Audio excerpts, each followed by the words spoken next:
அடிச்சு தூக்கு சாமி அப்படின்ற மாதிரி தான் நம்ம தமிழக முதலமைச்சர் விஜய் அவர்களுடைய செயல்பாடுகள் என்பது இருந்துகிட்டு இருக்குங்க. தரமான சிறப்பான சம்பவங்கள் வந்து நடந்திருக்கு. இது எல்லாத்தையும் சொல்றதுக்கு இந்த 3 நிமிஷம் பத்துமான்றது எனக்கு வந்து தெரியல. பட் எந்த அளவுக்கு வேகமா சொல்ல முடியுமோ அந்த அளவுக்கு வேகமா சொல்லிடுறேன். முதல்ல நம்மளுடைய தமிழக முதலமைச்சர் விஜய் அவர்கள் வந்து ரீசெண்டா ஜீப் ஓட்டியிருக்காருங்க. ஸோ அந்த காட்சிகள் வந்து இணையத்துல பயங்கர வைரல் ஆயிட்டு இருக்கு. ஏன் ஓட்டியிருக்காருன்னு பார்க்கும்போது, அதாவது ஊரக வளர்ச்சிக்கும் இந்த மருத்துவத்துக்கும் கிட்டத்தட்ட ஒரு 40 ஜீப்புகளை வந்து தமிழ்நாடு அரசு சார்ந்து ஒதுக்கி இருக்காங்க.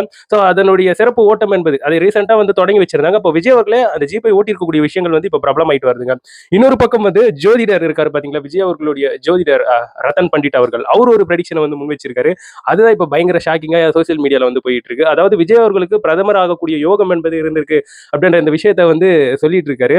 ஸோ இதை கேட்கும்போது அவர் வந்து இங்க சிஎம்காக போட்டியிடலையா, அவருடைய போட்டியே பிரைம் மினிஸ்டருக்கான போட்டி தான் அப்படின்ற மாதிரியான விஷயங்கள் இப்போ சோசியல் மீடியால வந்து பேசப்பட்டு வந்துகிட்டு இருக்கு. இன்னொரு பக்கம் ஒரே இரவுல கிட்டத்தட்ட 75 ரவுடிகளை வந்து அரெஸ்ட் பண்ணியிருக்காங்க போலீஸ். ஸோ இது ஒரு பக்கம் பிரேக்கிங் நியூஸா போயிட்டு இருக்கு. இன்னொரு பக்கம் விஜய் அவர்களுடைய அங்கீகரிக்கப்பட்டிருக்கூடிய போட்டோ, முதலமைச்சர் அவர்களுடைய போட்டோ வந்து கவர்மெண்ட் ஆஃபீஸ்ல வைக்கணும் அப்படின்ற ஒரு ரூல் வந்து இருக்குது இல்லையா. ஸோ அதற்கேற்பவாறு அபிஷியலா இப்போ முதலமைச்சர் அவர்களுடைய போட்டோவை வந்து வெளியே விட்டுருக்காங்க.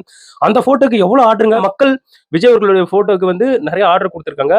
அந்த ஆர்டரை எடுத்து ஸோ அந்த போட்டோலாம் செய்யறதுக்கு வந்து எக்ஸ்ட்ரா நிறைய பேரை வந்து போட்டு இந்த போட்டோவை வந்து ரெடி பண்ணணும் அப்படின்ற மாதிரி தான் இப்போ நிறைய கடைகள் வந்து இருந்துகிட்டு இருக்கு. விஜய் அவர்கள் மேல இவ்வளவு ஈர்ப்பு இருக்கா அப்படின்ற மாதிரி ஸோ அந்த கடை உரிமையாளர்கள் நெகிழ்ச்சிகரமாக இப்போ வந்து பேட்டிகளை வந்து கொடுத்துக்கிட்டு இருக்காங்க. இந்த நிலையில விஜய் அவர்கள் நம்மளுடைய ஒன்றிய அரசுக்கு வந்து ஒரு கடிதத்தை வந்து எழுதியிருக்காரு. அந்த கடிதத்தில் என்ன குறிப்பிடப்பட்டிருக்குன்னா, விவசாயிகளுடைய நலன் கருதி ஸோ தமிழ்நாட்டுக்கு கொடுக்க வேண்டிய அந்த உரத்தை வந்து கொடுக்கணும் அப்படின்ற சில விவரங்களை வந்து அதுல வந்து பதிவு பண்ணியிருக்காரு. அதே சமயத்தில் சில விஷயங்களையும் இந்த இடத்துல வந்து டிபங்க் பண்ணணும். அது என்னன்னா, நிறைய பேர் வந்து இப்போ சொல்லியிருந்தாங்க தமிழ்நாட்டு மக்கள் வந்து ரீல்ஸ் மோகத்துல வந்து இருக்காங்க.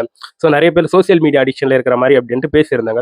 ஸோ இதற்கு என்ன காரணமாக இருந்துச்சுன்னா, அதாவது ரீசெண்டா நம்மளுடைய தமிழக முதலமைச்சர் விஜய் அவர்களை போயிட்டு மாற்றுத்திறனாளியின் சங்கத்தை சார்ந்திருக்கிறவர்களுக்கு போய் சந்திச்சாங்க. அந்த இடத்துல வந்து ஒரு பெரியவர், அவர் வந்து ஒரு மாற்றுத்திறனாளிகள் சங்கத்துக்கு தலைவரானவர். அவர் அந்த இடத்துல உட்காந்துட்டு சில வீடியோ வந்து எடுத்திருந்தாரு. அது வீடியோ எடுத்தது மட்டும் இல்லாம சோசியல் மீடியால போட்டாரு. அந்த மாதிரி போட்ட பிறகு நிறைய பேர் வந்து நிறைய கான்ட்ரோவர்சி வந்து ஸ்ப்ரெட் பண்ணாங்க. இது சம்பந்தப்பட்டிருக்கக்கூடிய ஒரு உண்மை நிலை என்பது இப்போ தெரியப்பட்டு வந்துட்டு இருக்கு. ஸோ அவங்க வந்து இந்த மாதிரி விஜய் அவர்களை வந்து மீட் பண்ணும்போது விஜய் அவர்கள் கிட்ட பர்மிஷன் கேட்டு தான் அவர் அந்த இடத்துல வந்து வீடியோ எடுத்திருக்காரு. ஸோ அவர் வந்து நிறைய விஷயத்த நெகிழ்ச்சிகரமாக பதிவு பண்றாரு. இத்தனை வருஷமா ஸோ இந்த மாதிரி எங்களை வந்து யாருமே அப்ரோச் பண்ணதில்ல, விஜய் அவர்கள் அப்ரோச் பண்ண விதம் சூப்பரா இருந்துச்சு அப்படின்னு ஒரு தனியார் தொலைக்காட்சிக்கு வந்து அதுல ஈடுபட்டிருக்கக்கூடிய நபர் வந்து பேட்டி அளிச்சிருக்காரு. அதே சமயத்துல ஸோ இந்த வீடியோ வந்து அவங்களுடைய வாட்ஸ்அப் குரூப்ல வந்து போட்டிருக்காரு. ஸோ விஜய் அவர்களை வந்து இந்த மாதிரி சிஎம் அவர்களை வந்து மீட் பண்ணணும், இந்த மாதிரி கோரிக்கைகளை வந்து முன் வச்சிருக்கணும் அப்படின்ற ஒரு நம்பிக்கை தரும் விதமாக அவர் வந்து அந்த வீடியோவை ஷேர் பண்ணியிருக்காரு. இது வந்து அப்படியே இணையத்துல வந்து பயங்கரமா ஸ்ப்ரெட் ஆயிடுச்சு. இதுதான் இது சம்பந்தப்பட்டிருக்கக்கூடிய பின்னாடி இருக்கக்கூடிய பின்னணி. இதுல என்னங்க ரீல்ஸ் மோகம் இருக்கு? இதை பற்றி நீங்க என்ன நினைக்கிறீங்கன்றது என்னோட கமெண்ட் செக்ஷன்ல பதிவு பண்ணுங்க.